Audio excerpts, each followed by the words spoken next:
I'm sorry, there was something wrong, and now I'm speaking to you from my other mobile, and I will not be able to give you a very long lecture on this because the battery is low, but I will give you as much as I can. I hope that you can hear me now. Yes or no? Can you hear me?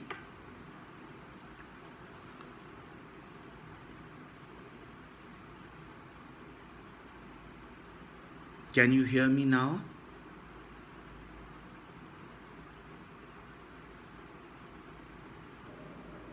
If you can hear me, please write yes. Okay, that's good. That means that you can hear me now. And now I'm going to begin my second lecture on postmodernism. All right? So I was telling you in my last lecture that in postmodernism, anything goes. That means it is not a very classicist kind of approach which it follows, which follows certain rules that only these things are right and those things are wrong. No. In postmodernism, anything goes. Why does this happen? Because our televisions, our internet, our news connect us with the whole world. So we take something from everywhere and constantly, we are taking in things from diverse cultures all the time. And therefore in postmodernism, anything goes. So that is what I had told you in my last lecture. Today I am going to tell you that you have to make a distinction between the term postmodern and postmodernism and postmodernity. What is postmodernity? Postmodernity is something related to history. It is a historical epoch. It is a historical phase. All right? But postmodernism relates to art. It relates to aesthetics. It relates to styles. All right? So you can say that postmodernism relates to painting, to architecture, to music. It relates to literature. All right? Postmodernism relates to any of those arts which have style as an intrinsic part of them. So when you think of postmodernism, you basically think of a particular style, and that style is called postmodernist. All right? So the most important thing in which you can discover postmodernist style is architecture. All right, postmodernist architecture is different to modernist architecture. After the First World War and up to the Second World War and even later than the Second World War, architecture was largely, the architecture of repair and renovation. The wars had broken down buildings to a very large extent. and therefore everything had to be set right. So it was a very simple architecture with very little style in it. What was used was steel, concrete, and glass. Buildings had to be set up cheaply, repaired and made livable in a very cheap manner or affordable manner, and therefore the architecture of the modernist period was very simple. Now, in the postmodern world, the architecture was still simple, or is still simple, but it involves more style. It involves, a lot of glass. In fact, just as in the modern world, there wasn't only one modernism. There were several modernisms.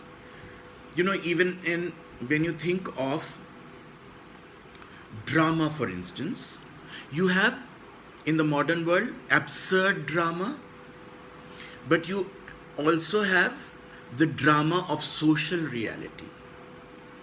So there are two distinct kinds of modernist dramas or theaters. And there may be many more also. When you think of problem plays and just social reality, there are two different kinds of drama. The drama of ideas. Similarly, in architecture also, there are different kinds of modernist architectures. So just as there are several modernisms, similarly, there are several postmodernisms also. There isn't only one kind of style, but there are more than one kinds of style. But the most important style in postmodernism is the style which involves a lot of uniformity. And this uniformity comes from a very, very profuse use of glass. In the postmodern world, there are stores which are all of the same type. You have been to big malls and big stores where you find the same kind of architecture, where all the shops are divided in small little glass houses. There isn't much use of bricks and mortar, but there is more use of very thin partitions. And I'm talking more not of India, but of America, North America and Europe, where the partitions are all made of glass. If you go into an apartment, a postmodernist apartment, you will find that the same plans have been used in almost every apartment. The kitchen is in one place, the bedrooms are in another place, the living room, the common, drawing room cum dining room is in another place. And these are followed, this pattern is followed everywhere. Wherever you go, you get the same kind of pattern. So what am I trying to tell you? I'm telling you that there is a certain uniformity in the architecture, in the style. In America, there are some very big, postmodernist structures, markets, where you can drive your car right up to the very shops from where you want to buy things. And these are all parts of big malls. You can take your car right inside. Alright? So this is what the postmodern world offers to people who live in big cities. We drive up to the place where we need to go. Your cars drive in right into the malls. You can just walk out of your car and walk into a shop. This you don't find in India yet, but maybe one day you will. So the postmodern world offers you a new kind of lifestyle where there is uniformity. You don't have to think too much. You don't have to be, worried about which way to turn your car, because your car will automatically drive into the right place because everything is already organized and you know what it all is. So, the postmodern world is a world where architecture offers to you, some very beautiful glass buildings. Sometimes a postmodern glass structure can have, a steeple-like structure which is leaning so much, it is leaning at an angle of 45 degrees, but it is very beautiful. And it is made of glass. So we are living in glass houses where we cannot throw stones, remember. Because the postmodern person is supposed to be civilized enough not to throw stones. In countries where people still throw stones, you will not have that kind of glass structures because we are not civilized enough to live in those yet. Okay. Now, when we come to postmodern art, we must remember that postmodern art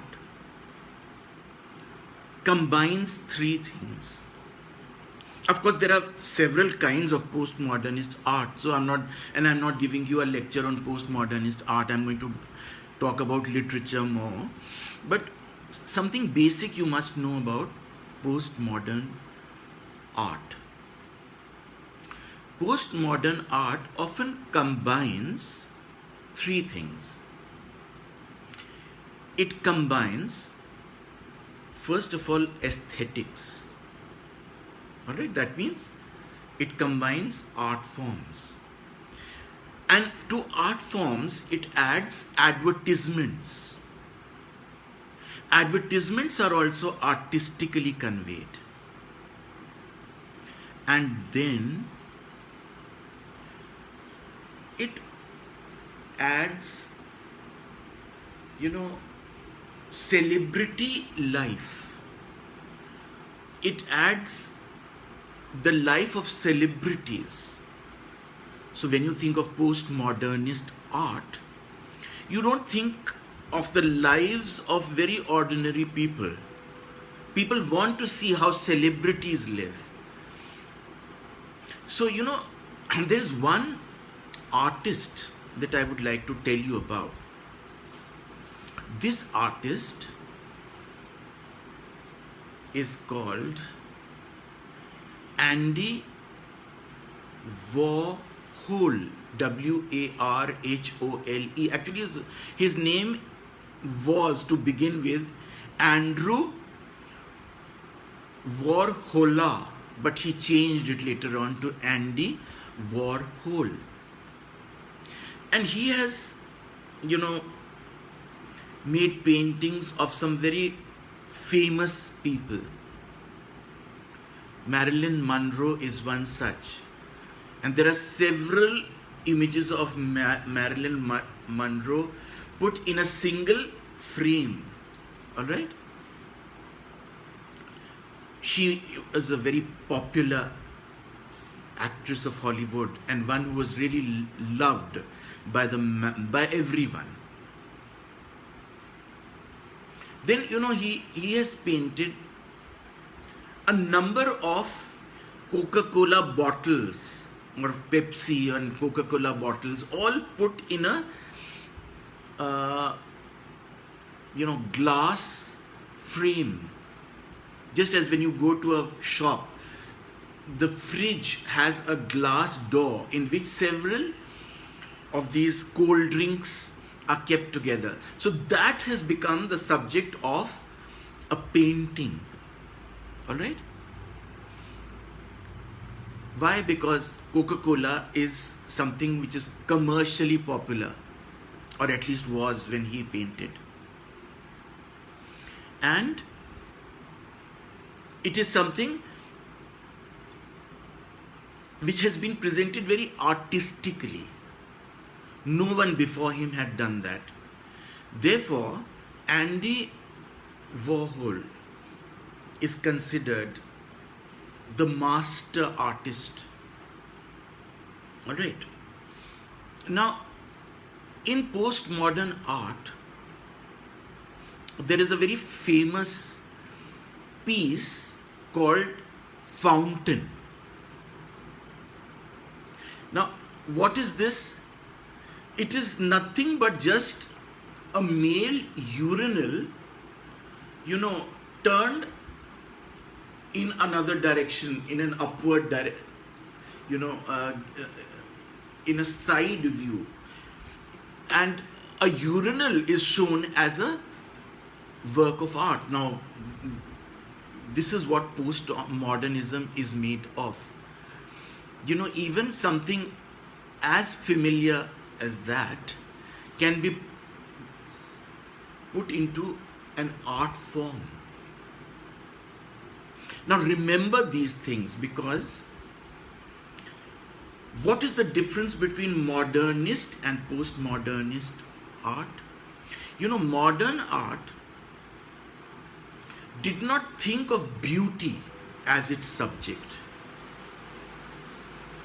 Modern art sometimes created a lot of ugliness, because the modern world was full of ugly experience. Because of the wars, modern art became conscious of the ugliness of the world, of the shatteredness of the world, how everything had broken down.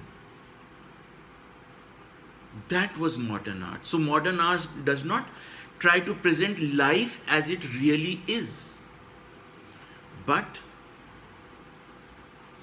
postmodern art removes the ugliness, but still retains the lack of too much beauty in art. All right? So, you can think of modern and postmodern art as very different to the art that was practiced before the 1950s. All right? And even actually in the first decade of the 20th century and in the 19th centuries, where the artist tried to make everything lifelike. All right? In the modern world, there was impressionistic painting, where light effects were exaggerated. In the postmodern world, you don't have impressionistic painting that much, but something coming out of that, where you have accepted life, commercialized life as the real life, and where you have presented that in a somewhat aesthetic manner. So art actually puts together realism and a comic view of life. The tragedy of the modernist times seems to have disappeared, because the postmodern artist has accepted the shatteredness of life as something which is to be accepted now. And therefore, the postmodernist makes everything into a parody, into a pastiche. All right. These are two things which are very important in all postmodernist writings, or at least a lot of postmodernist writings. Okay. So when we think of postmodernist literature, Or before I come to uh, postmodernist literature, let me tell you about what Hayden White has told us about history as it is seen in the postmodern world. History is no longer relied upon so much after the contemporary theories like deconstruction and structuralism. We must remember that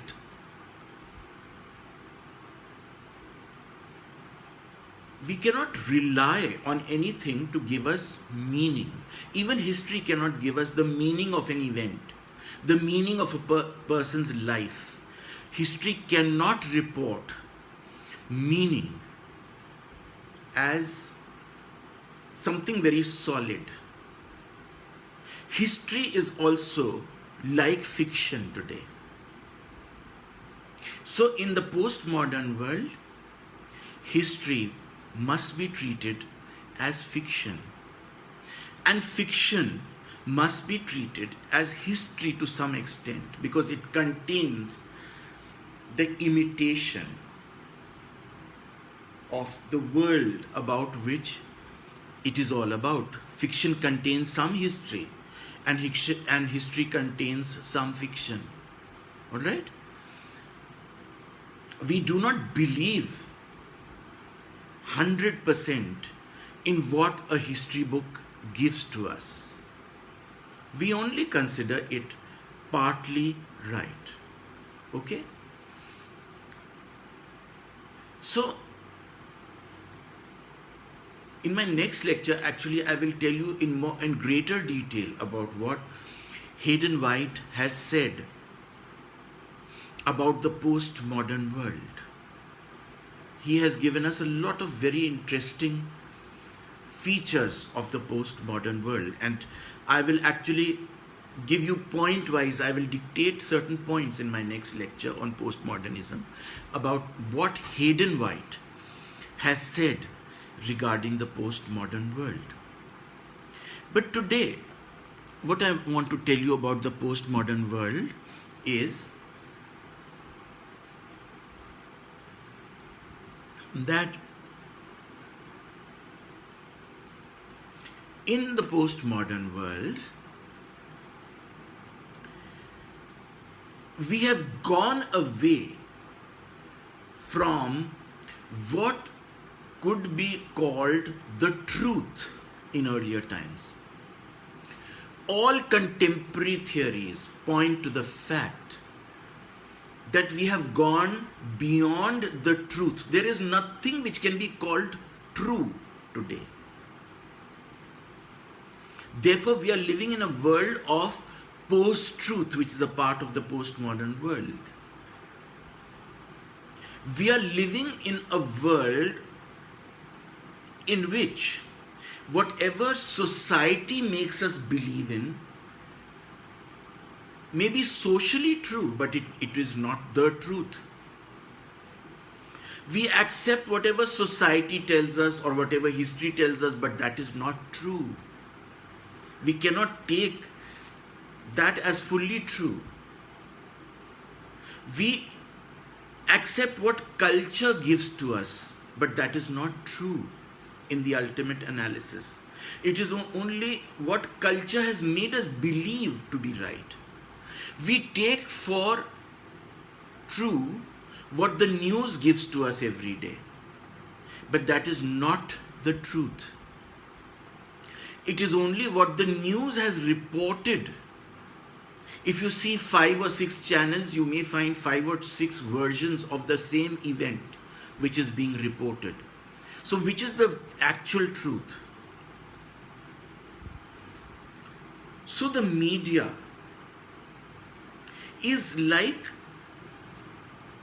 a symbol. It is like a sign. All right? In literature, we have symbols. We stand for certain things. And there are, there are certain signs which represent something for us. The news is also full of symbols. It tells us certain things in a certain way, and we accept that as the final truth. So remember that there are three things happening. First of all, there is a society which has given a certain place to the news, which comes to us via the television and the newspapers and in our transistors or the internet. Now, the news presents something to us in a certain form which we accept as the truth, as what has actually happened. But that is far from true. That is what postmodernist thought makes us conscious of. Alright?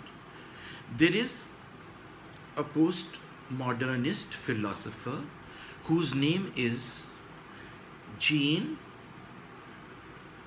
Baudrillard.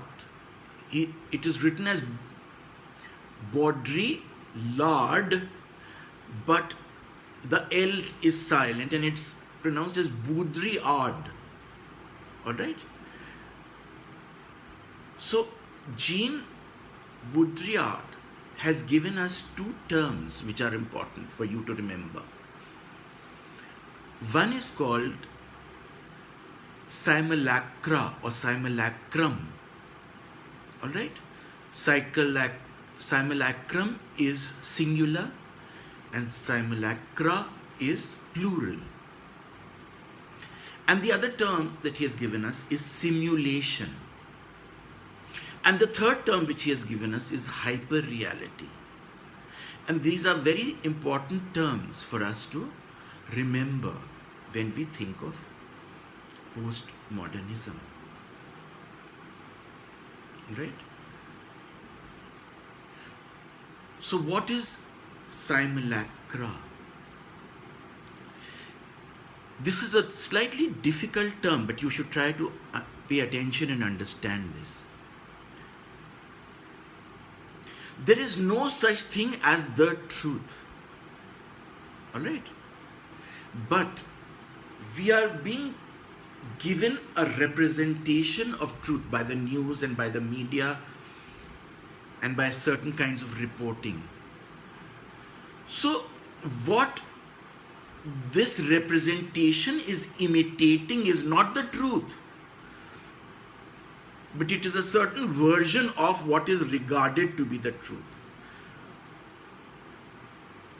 It is imitating something which is not there. Earlier, we believed in the theory that art imitates reality or it imitates society. That is what we believe. But what does Baudrillard, what does Baudrillard tell us? He tells us that what is imitated is not there. Alright? Whatever we are being given in the postmodern world is actually non-existent. There is a certain absence. Remember that in deconstruction we spoke of the metaphysics of presence and we always give up the absence. Alright? Derrida told us that we only think of what is present and we don't think of what is absent. But what does Baudrillard tell us? He tells us that there is a certain absence in this world, because of which what is being presented before us is actually being present. It is trying to imitate that absence which cannot be. How can you imitate an absence? Absence cannot be imitated. But what Baudrillard is telling us is that the media is reporting something which is not there. It is a fiction which is being reported. All right. So, and the other thing is simulation. Gradually, something which is being imitated, which has been imitated over the years, which we have taken in as what we have learned over so many years, that is what we have simulated in our system. But what is simulacra? That is the more important thing, that what is being presented to us today is non-existent. Now it is said that this has been taken from the Bible, this idea has been taken from the Bible, but the Bible is not something which is postmodern, isn't it? So maybe that this idea that you can never actually reach the real God, but you can only try to reach Him. And you can reach Him only through Jesus Christ. Now Jesus Christ is probably absent in the postmodern world. In a physical form, He's absent. He's only there for people of faith. Alright? So, you can never reach the real God. You can never reach the reality. Therefore, the postmodern world makes a parody of everything. Or it makes a pastiche. What is a pastiche? A pastiche is a comic imitation of a certain style. That is what pastiche is. A comic imitation of a certain style. And what is a parody? A parody is a comic imitation of a particular text. Alright, that has been written by a famous writer. So we only have comic presentations. Alright? Now, in the postmodern world, you know, there is a novel called The English Patient, which has been written by Michael Ondaatje. In this, the English patient is a hero, but he's presented, you know, he keeps lying on his bed because he's a patient throughout.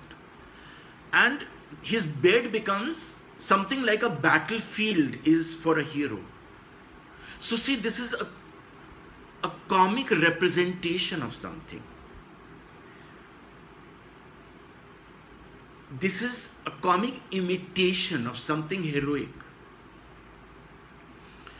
I will tell you in my next lecture how two basic texts, you know, one is Don Quixote and the other is Tristram Shandy, how they become the models for a lot of postmodernist writers, authors.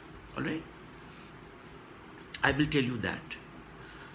But I will tell you that later when I explain that to you. Today I would just like to tell you that when we talk of postmodernist literature, we talk of a certain kind of style. Alright? We find a certain kind of style in postmodernist literature. Now, what are the features of that style? One very important feature of postmodernism or postmodernist literature is the self-consciousness of the author. The self-consciousness of the author. The author is always conscious of the fact that he is not writing like a modernist wrote. Modernism has now become a thing of the past. He cannot only cry about a shattered world, a world that was destroyed by the wars. He cannot just do that. So he is now celebrating that world through a style which may not be absolutely realistic. Realism in its entirety is missing in the postmodern world. So, one very important form of postmodernist fiction is magical realism. And what is magical realism? In a magical realist novel, there is a certain kind of style which combines the improbable with the mundane. Something which is like fantasy is told in a manner as if it was very realistic and everyday routine life. It is different to an entire fantasy novel. It's not a fantasy novel. A magical realist novel is not a fantasy novel. Then what is it? In a fantasy, you have everything which is unreal, or you've gone into a world which is not real.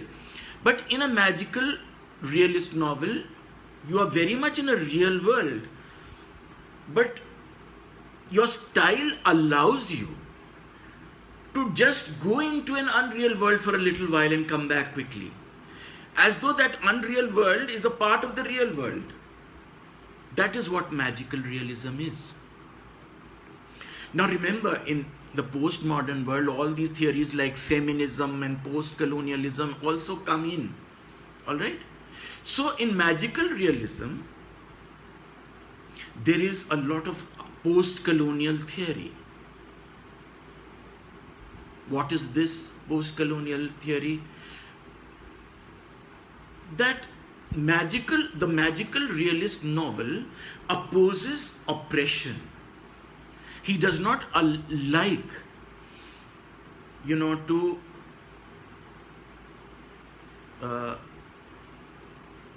be considered someone who has been oppressed. He does not like the oppressor. So a post-colonial novelist will always try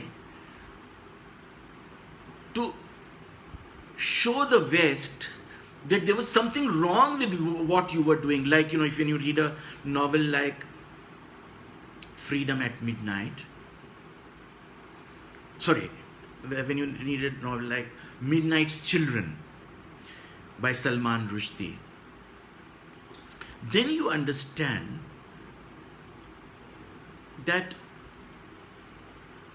there is always a consciousness of the author's dislike for oppression. In a part of that novel, we are taken into Indira Gandhi's emergency, and we are shown how that phase in Indian history was oppressive and not very likable. We are also taken into a part of Pakistani history where there is a lot of oppression, all right, by Zia and those people. So a magical realist novel is always against oppression. Homi Bhabha has given us a very interesting theory of the British romantic poet. According to him, why did the British romantic poet go away from reality? The British romantic poet went away from reality because the reality of Britain was a very ugly reality in the early 19th century. It was a reality of colonialism. The British were going all over the world trying to colonize countries and bring back a lot of loot from there. They were like robbers, actually, who had brought a lot of things that did not belong to them, but they had become a rich nation by impoverishing other nations. This was the reality of England, and a writer is by nature sensitive. He's not crude. He's not aggressive. He's a silent observer of what is going on in life. So the British romantic poet was very upset about the fact that the reality of the British was so ugly that he decided to go into the world of nature, or into the world of beauty, or into the world of a future, or the world of a supernatural, or something like that. Why? Because society, the reality was not pleasant. So it was running away from oppressive reality, from colonialism. That was also, even in England itself, there was a movement towards, away from realism. Now in the postmodern world, you have a lot of that happening, because the reality is turning out to be rather ugly. All right?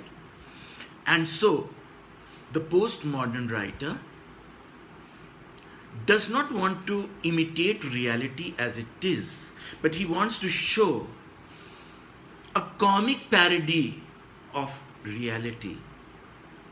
There is a novel called Poor Things, about which I'll tell you in my next lecture in greater detail, which is a parody of Mary Shelley's Frankenstein. All right, instead of Frankenstein, there is a very tall woman, who, I'll tell you about all this in my next lecture, but it is a parody. And remember, whenever you are not presenting realism as it is, then you are becoming a little romantic. So postmodernism is more romantic than realistic, because it is trying to present the world in a comic mode sometimes. Postmodernism is not a historical epoch. There were postmodernist authors even much before this phase in history, which is called the postmodern. Like Shakespeare can be described as a postmodern writer. Why? Because Shakespeare could, say everything is toys. There is no seriousness in mortality. Everything is toys. Everything is nothing. Fair is foul. Foul is fair. When you don't look at reality as it is, but you go away from reality into the world of the witches for a little while, then come back into the real world also. Macbeth and Lady Macbeth live in the real world. But you can go from the real world into the world of the witches and then come back into the real world. This is a postmodernist approach. So you find that kind of author so many years ago also. Of course, Shakespeare fits into every age. He fits into the modernist age also. Hamlet is a modernist because he suffers from all those problems like, depression, inaction, which are the problems of the modernist intellectual. Alright, suffering from Oedipus complex and all that. That is something which is recognized much more in the modern world than earlier. Okay, today I'm going to stop here, but in my next lecture I will give you a much more detailed analysis of what postmodernist writings are. All right, and I think I will give you this lecture on Monday, hopefully, but I'll let you know. Please go to my wall to find out. Thank you.